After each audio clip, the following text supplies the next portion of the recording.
Hello and welcome. Yes, you're stuck with me again, and I'm joined by a group of lovely Whovians.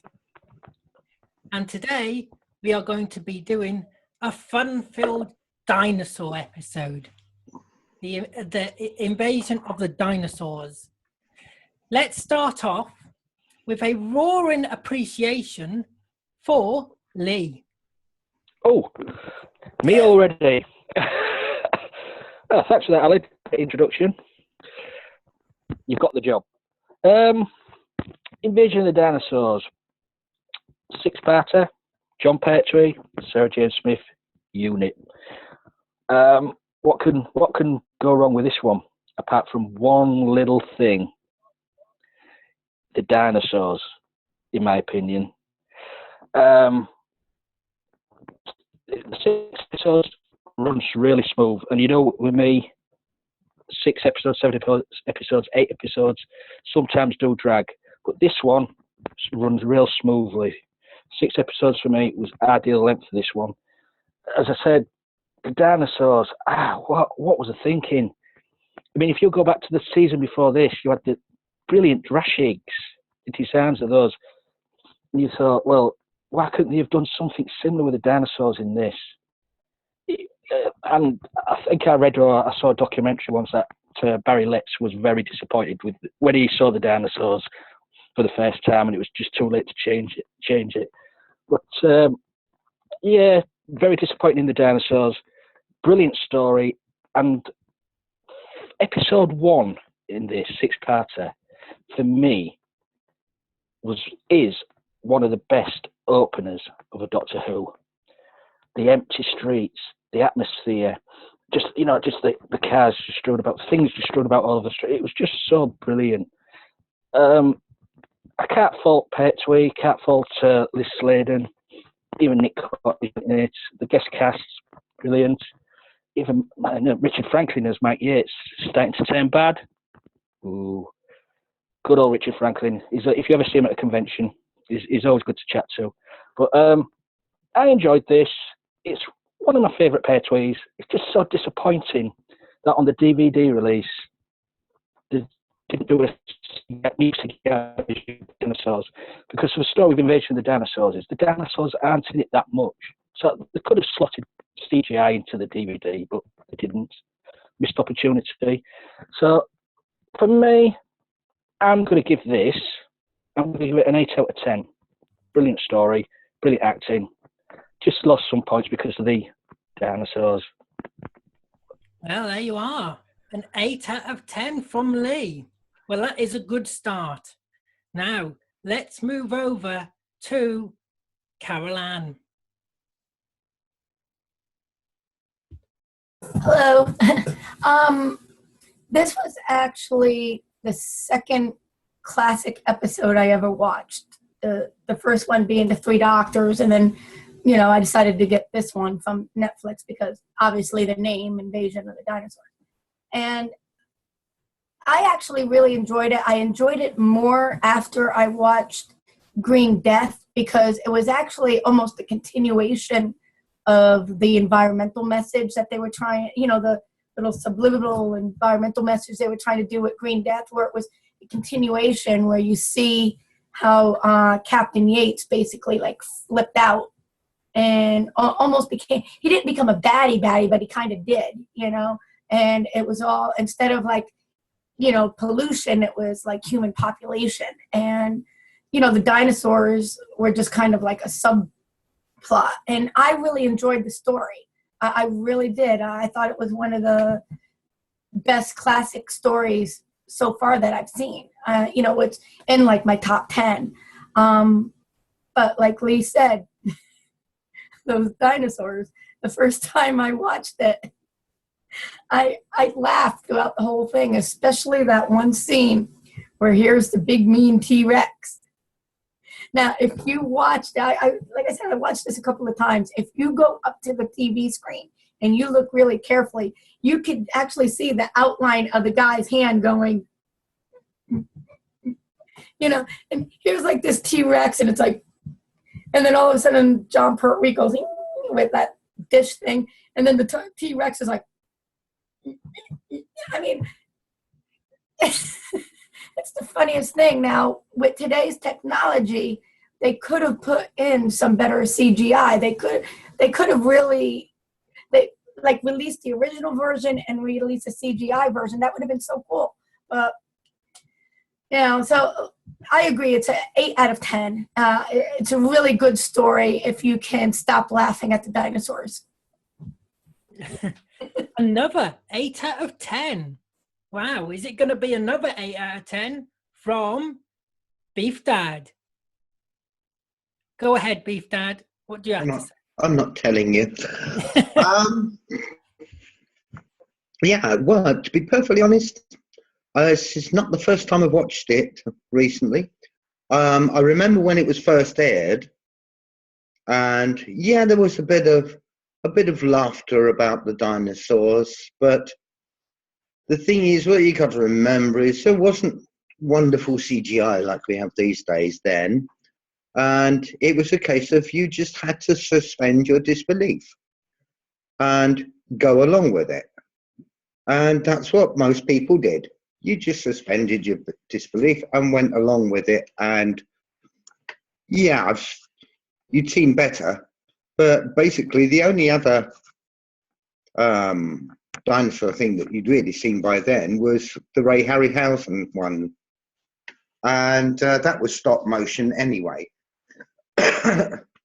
Yeah, the story itself, absolutely superb. Really, really clever, nicely involved. Again, at one point, poor Sarah Jane, she always ends up with an air conditioning duct to crawl through. The actual cast for this was absolutely superb. There was not a weak link. You had John Bennett playing General Finch, and John Bennett was in absolutely everything on television at the time. You couldn't turn around, couldn't switch channels without seeing John Bennett in something or other. He was an absolutely superb actor. Noel Johnson playing Grover, the minister. Absolutely brilliant. Always played that sort of part and always did it brilliantly. The only time I saw him not play a minister, I saw him play a bank manager. And the guy is absolutely superb. Martin Jarvis, another actor who would eventually just about turn up in everything that was on television. Superb.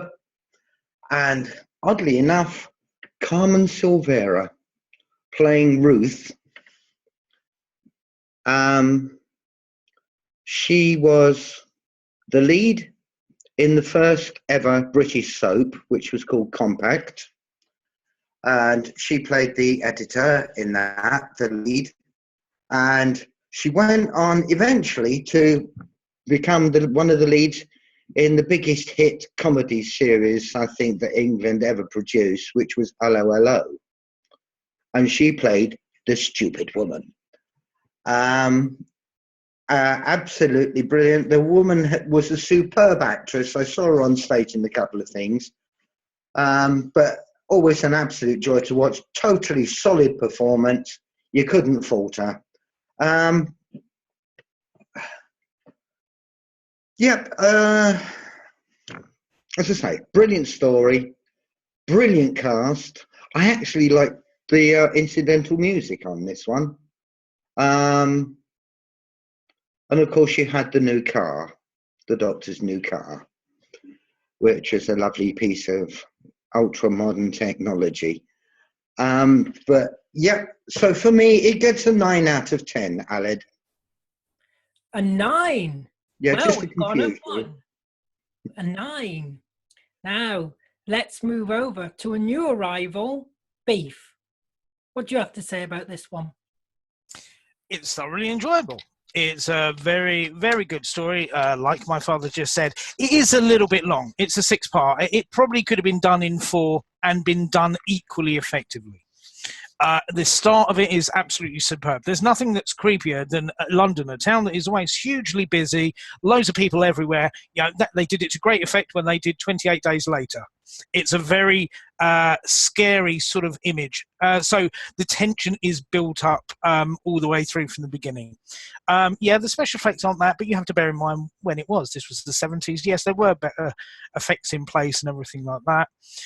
It has an environmental message to it as well, but it also has, I do like the subplot of it as well, which is the idea of that although it's a noble cause, in time it becomes perverted. It turns into sort of brainwashing, manipulation, that you're a disruptive influence. You could draw parallels to something like Scientology with suppressive people, the way people are branded in that, and that sort of subtext to it. It's very strong and very effectively done.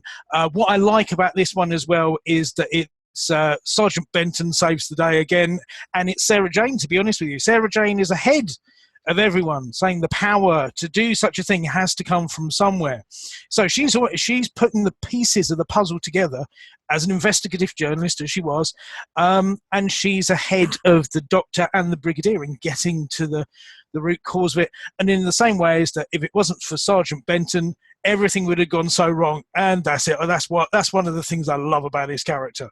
Isn't it about time you started to overpower it? He knows what's coming, but he just like that.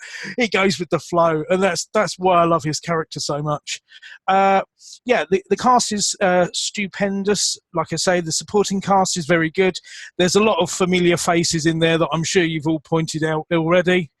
It is it's a shame that the first episode is only in black and white, but it does really add to the atmosphere. It really does. So in one way, it's probably a benefit that we still have a black and white version of it.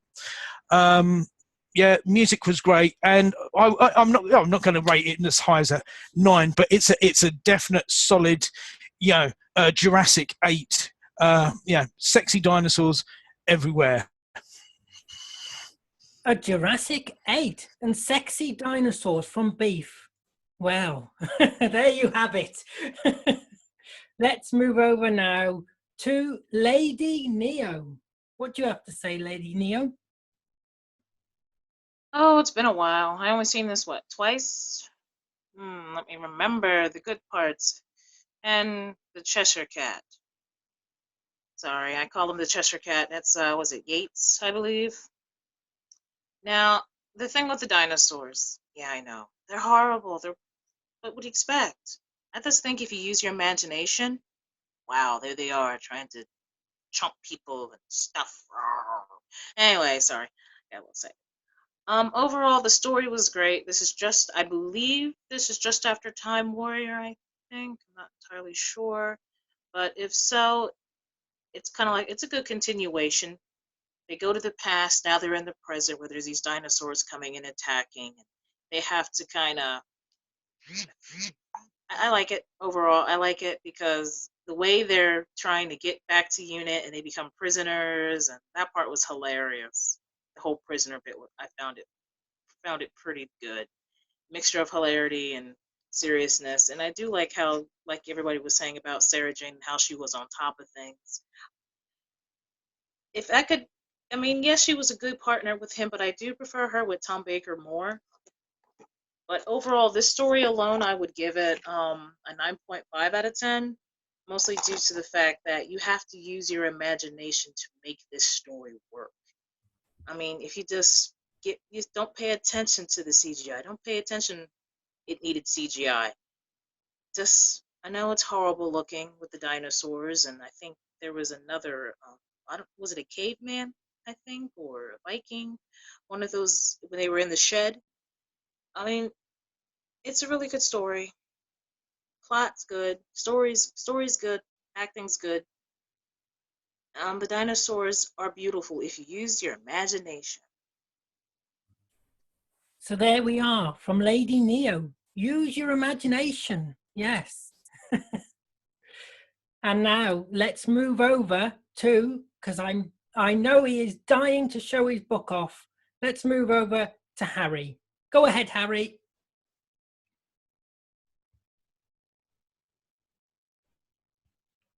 You need to Thank you unmute. very much. Thank you very much for that intro. I do have my book handy.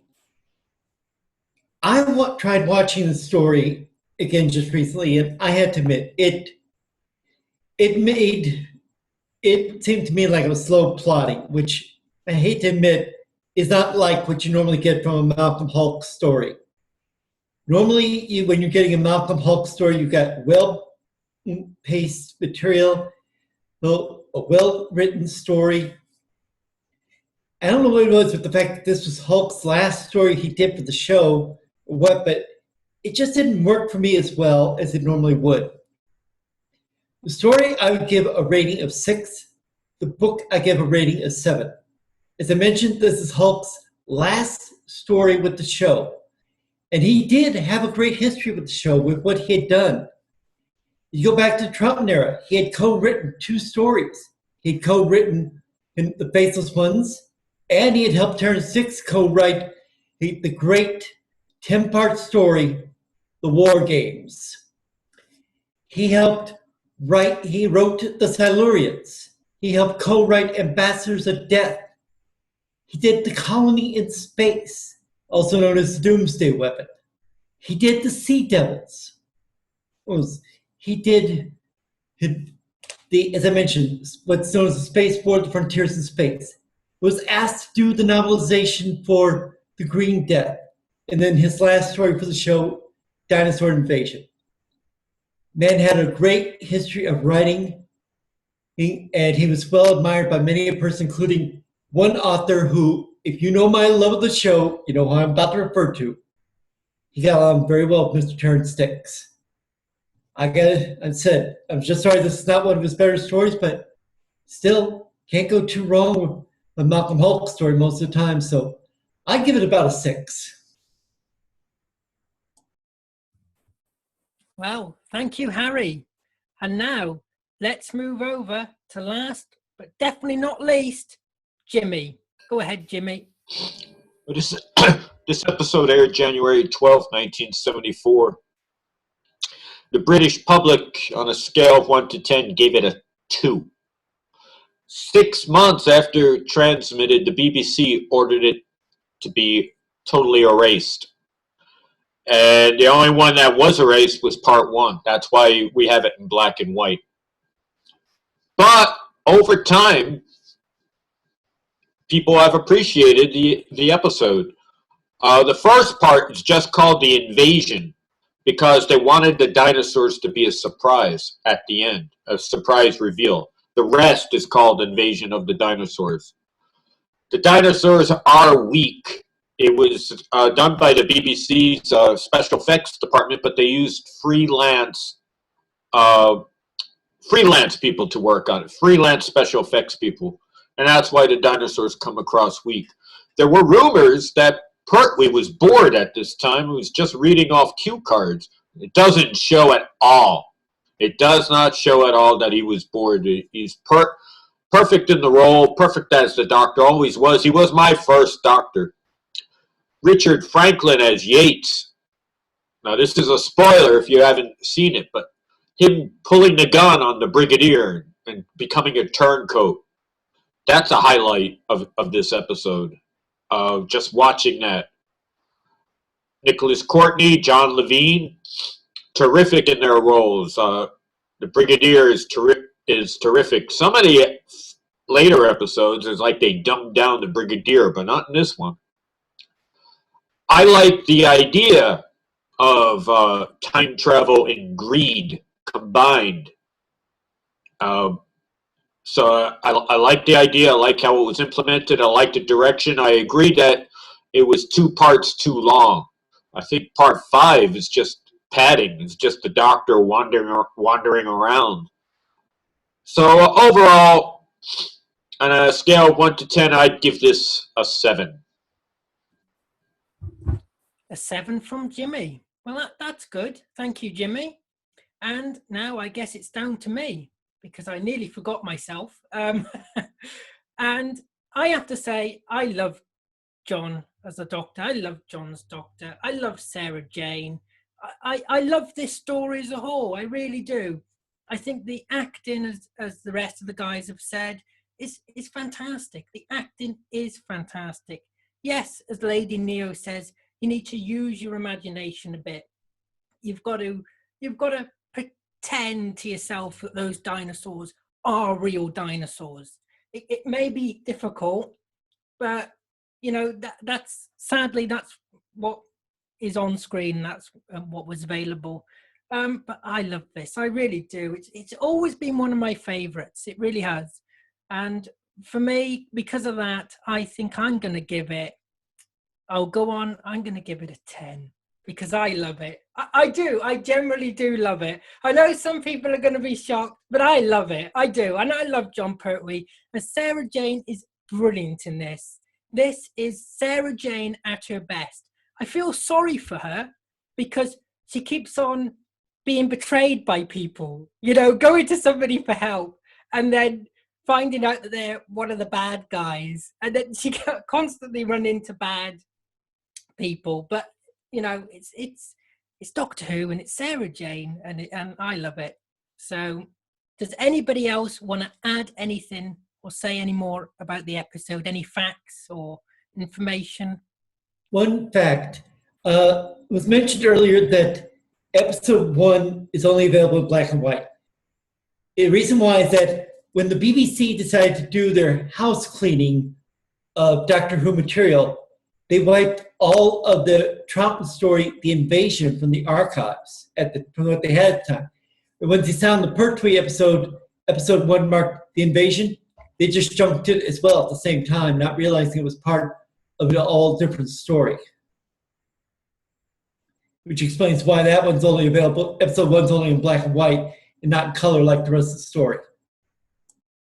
I have a question that one of you guys may be able to answer.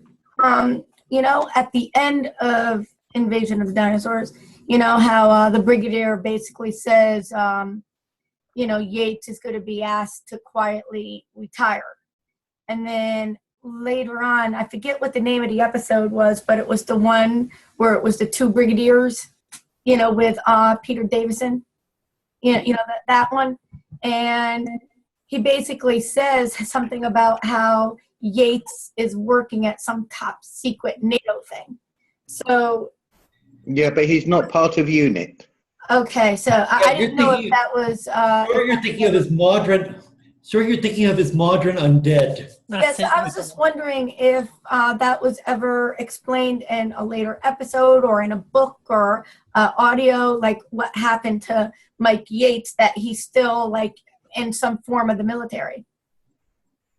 No, he wasn't. He became a civil servant. Okay, so that's what he's supposed to be in NATO? Okay. All right, thanks. Yeah. I mean, one of the things that amused me was the wonderful line from Sergeant to Sarah Jane right at the very end. And she says, it's been good. It's not every day you get a chance to punch out a general. Mm. And the Brigadier turns around and said, yes, well, we're not going to make a habit of that, are you? Oh, brilliant. That was just so wonderfully funny. That creased me up at the end of it. It was a nice little tension reliever right at the very end. It was really good.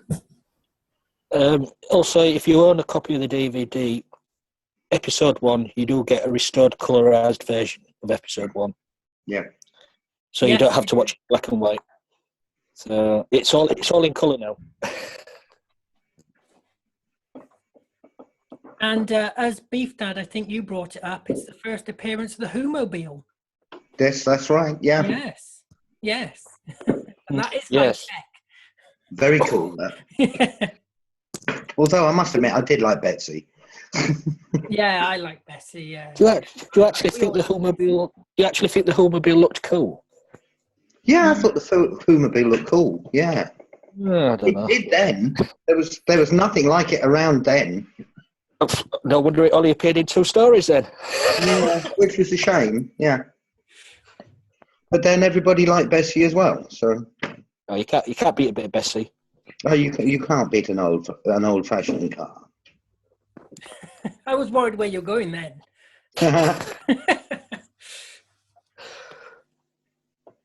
So does anybody have anything else to add? No? Then think we're all done. shall wrap it up here. And I think Beef Dad has the next story for next weekend. He would like Yeah. to share.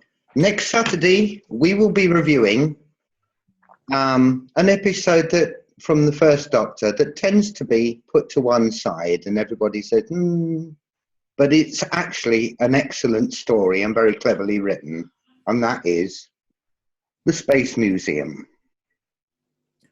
Ooh, the Space Museum.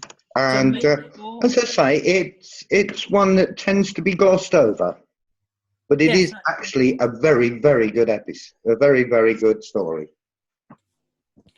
So make sure you watch next week's cast for the Space Museum. Yes. And so that's it. We're done. That's it. Well, thank you for watching. And remember to subscribe, to like, to share, do everything else that you've got to do. You know, you're fantastic.